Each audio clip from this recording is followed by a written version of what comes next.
The online speaking mini lesson. Speakers provide speech to listeners, not to themselves. If you ignore the listener, you are speaking to a mirror. This is so obvious, but how many learners think about the listener when they are studying or practicing? The most important thing to think about when you say something is how the listener can respond to what you say.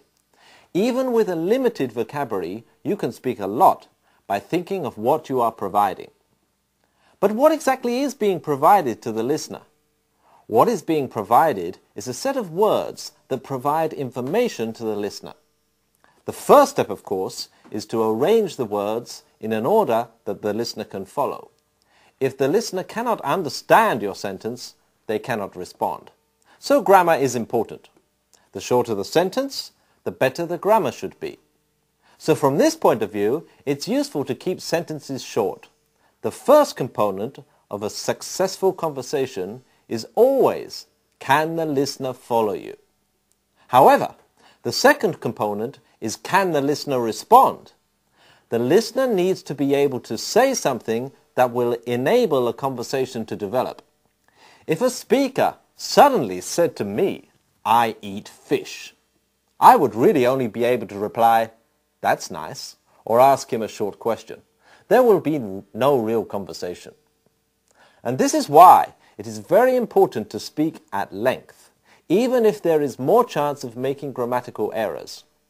The listener needs more information to have more choice of which part of the information to respond to. A short bit of information, such as my pen is red, may be grammatically perfect, but is worthless as far as conversation goes.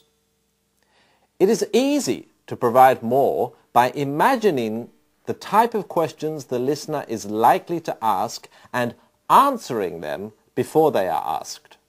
The easiest way to do this is to add to the basic SVO stem by using a preposition and a noun to answer the potential question in advance.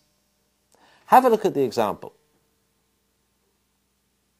If analyzed, the grammar and vocabulary in the final double sentence is not that much more difficult than the original I play music. Yet for the listener, the amount of information provided is approximately 10 times the amount of the original three-word sentence, and the listener now has a range of possible themes to pick up on and ways to respond. To provide such information-rich speech is not a question of adding to a store of vocabulary. It is just merely a technique to utilize what you already know. All it requires is some quick thinking about what the listener might like to hear.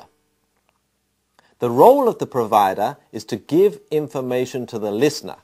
The more information there is, the easier it will be for the listener to respond. And how the listener responds is the subject of the next lecture.